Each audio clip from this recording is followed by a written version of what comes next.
नमस्कार दोस्तों, मेरा नाम शिवम सिंह है। मैं आपका अपने YouTube channel Shivam Singh ICIT में स्वागत करता हूं। इसके पहले हम अकाउंटिंग के बहुत सारे टर्म्स पढ़ चुके हैं। आज हम कुछ टॉपिक्स आपके सामने लेके आए हैं। इन सारे टॉपिक्स के बारे में हम लोग चर्चा करेंगे, जैसे परचेज़ क्या है, परचेज़ रिटर्न क्या है, सेल्स क्या है, सेल्स रिटर्न क्या है। तो जैसे हम जर्नल लैंग्वेज में कुछ अलग समझते हैं, लेकिन अगर हम अकाउंटिंग की लैंग्वेज में समझने का प्रयास करें तो ये एक अलग तरीके से इसको प्रेजेंट किया जाता है। चलिए चलते हैं हम अपने वीडियो की तरफ। तो पहला टॉपिक है हमारा परचेज़। तो हम एक आसान लैंग्वेज में समझेंगे कि परचेज़ क्या होता है। तो परचेज़ शब्द का उपयोग केवल हम उन सामानों की खरीद के लिए करते हैं जो व्यवसाय के लिए परचेज़ किया जाता है। व्यवसाय का मतलब है कि उसको बेचने के पर्पज़ से खरीदा जाता है। यानी अगर आप कोई गुड्स, कोई सामान अगर आप परचेज़ कर रहे हैं या ख़रीद रहे हैं, तो अगर आप उसको बेचने के लिए परचेज़ कर रहे हैं, तो वो परचेज़ की कैटेगरी में आता है, वरना वो परचेज़ की कैटेगरी में नहीं आता है। एग्ज़ाम्पल के तौर पे, जैसे अगर मैं गेहूँ का विक्रेता हूँ, तो मैं अगर गेहूँ परचेज़ कर रहा हूँ, तो वो हमारा परचेज़ की कैटेगरी में आएगा।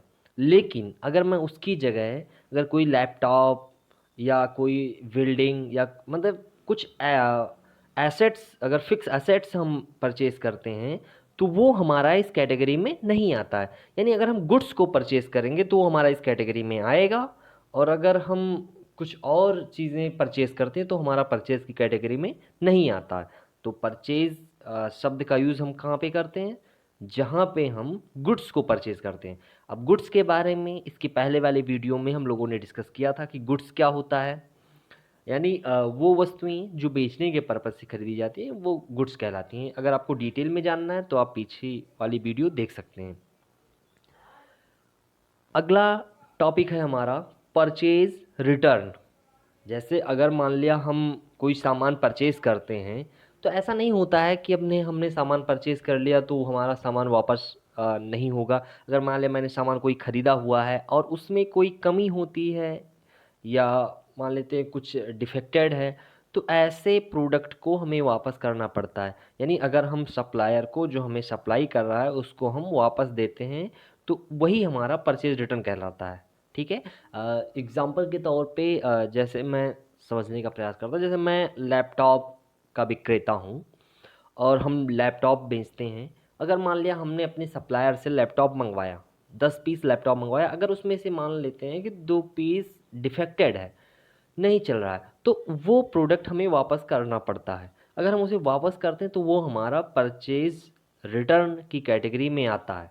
और ये जो सामान होता है, ये हमारे बिज़नेस से बाहर की तरफ वापस किया जाता है। तो अगला हमारा टॉपिक है सेल्स।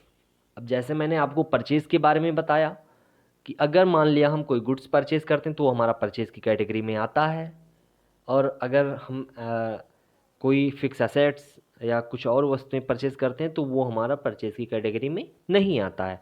ऐसे हमारा जो सेल्स होता है, अगर मान लिया हम वो गुड्स को सेल कर रहे हैं तो हमारा सेल की कैटेगरी में आएगा। अगर हम गुड्स को सेल नहीं कर रहे हैं तो वो हमारा इस कैटेगरी में नहीं आता। अगर मान लिया इसकी जगह पे हम एसेट्स को सेल कर रहे हैं तो वो हमारा सेल्स की कैटेगरी में नहीं आता है। फिर अगला टॉपिक है हमारा सेल्स रिटर्न। तो जैसे अगर मान लिया हम सामान बेचते हैं, अक्सर आप देखते हैं कि जो हमारे रिटेलर होते हैं, वो उनको अगर सामान बेचा जाता है तो वहाँ पे एक लेबल लगा होता है कि बिका हुआ सामान वापस नहीं होगा।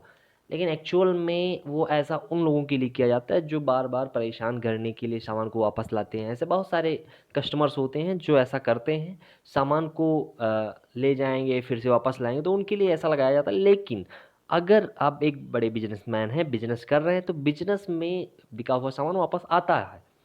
और हो सकता है उसका कारण कोई भी हो, चाहे वो डिफेक्टेड हो या कुछ कटा फटा हो या कुछ ऐसी प्रॉब्लम होती है, तो वो सामान हमारा वापस आता है। तो अगर हमारा बेचा हुआ सामान जो हमने बेच दिया है, वो सामान हमारा वापस आता है हमारे पास, तो वो हमारा सेल्स रिटर्न की कैटेगरी में आता है।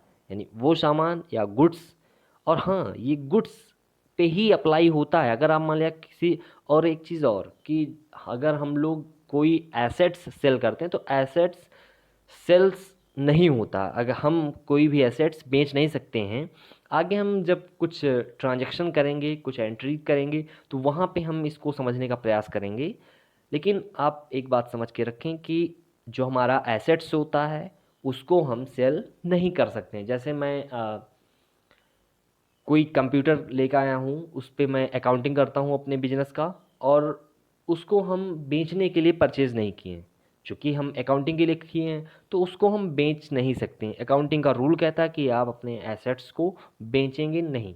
लेकिन होता क्या है कि पता चला कि हमारा लैपटॉप या कंप्यूटर एक समय के बाद में बिल्कुल ख़राब होने की स्थिति में आ जाता है या फिर अब नहीं चल रहा है, तो उसको हमें बेचना ही पड़ता है।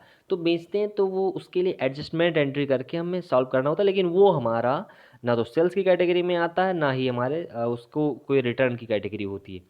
तो दोस्तों, मैं आशा करता हूँ कि आपको ये वीडियो समझ में आया होगा।